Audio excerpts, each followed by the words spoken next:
Good morning, everyone, and welcome back to the Court of Public Opinion with Kevin Mello, New Bedford, Massachusetts. Recently, I just had a meeting with Mayor John Mitchell and Catherine Shuko. You can see it here on my channel, where I was asking for transparency in the public records. And also, the city had put out some statements, and I'm addressing them with Catherine Shuko.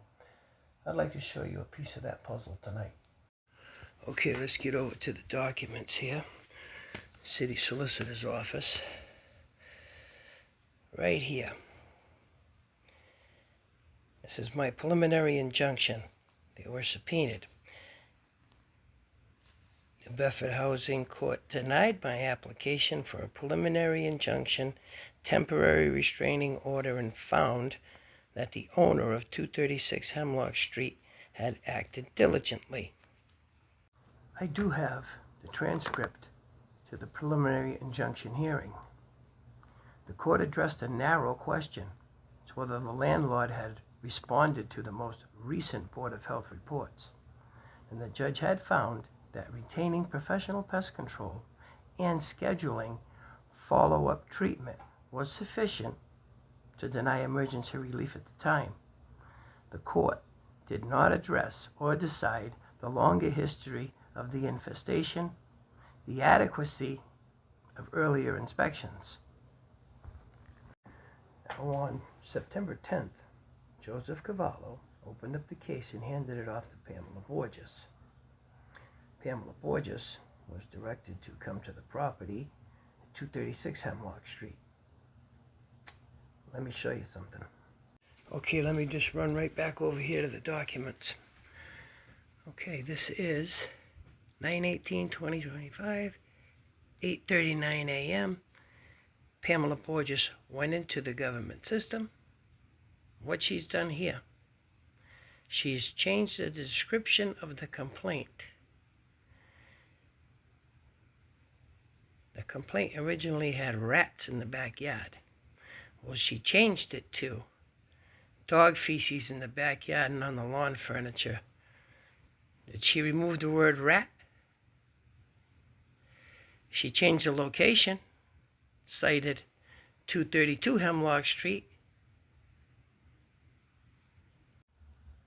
Now, I can't, by law, share with you the audio recordings from that preliminary injunction, but I can discuss it. And in it, Sean St. Aubin, the owner of this property, had a discussion with Pamela Borges, and in it he states, he's okay, he's not getting cited. That's a fact, friends. It's in the transcript. Now, based on my photographic evidence, video evidence, I contend that this was not fully reviewed. On-property conditions were not documented. So I made 7 administrative phone calls, 3 direct voicemail messages to Pamela Borges. They went unanswered. During those administrative phone calls, I never mentioned dumpster box 747 as a food source. I maintained that it was burrow holes and dog feces on property. I'll show you something. We're right back here at the documents. October 31st, the Department of Health conducted a follow-up inspection. Follow-up inspection? I've posed this question to the city. How do you do a follow-up inspection to a closed case? But let's dig deeper. They observed evidence of rodent activity, including rodent droppings on the property. The dumpster, which was reported to have a hole in the bottom, I never mentioned this dumpster until my meeting with Director Stephanie Sloan. And she thanks me for that meeting, and they're going to address the dumpster. This is November 6th. My meeting was the 4th. The judge in that preliminary injunction made it quite clear that treatment was ongoing with a follow-up inspection and treatment 2 weeks later on the 29th, where he was supposed to fulfill the order, fill in the burrow holes on property. Now, my purpose in continuing to gather records and preserve evidence is straightforward: to ensure that a complete history of the conditions and responses to those conditions are evaluated on the basis of the official record and evidence, so that the public and the courts can reach their own informed conclusions. It's my position that the Department of Health statements does not fully reflect the conditions that occurred on property.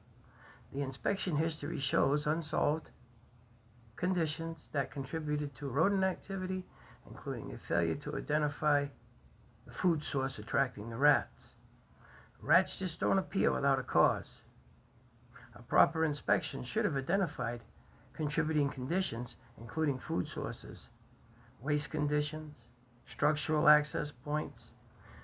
In my opinion, there was 2 failed inspections: 105 CMR 410-550, which recognized methods of extermination, eliminating harborage, removing or making inaccessible food sources. 105 CMR 410-822 requires inspectors to record all observed violations. I can fairly argue that identifying obvious harborage and food source is consistent with a regulatory method of rodent control.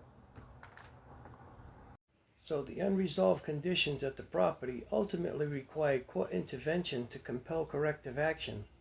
After the hole in the dumpster and other contributing conditions were brought to the attention of the Department of Health, additional inspections and pest control measures followed. However, full compliance was not achieved until the court issued orders requiring the landlord to complete the necessary cleanup, repairs, and rodent control measures.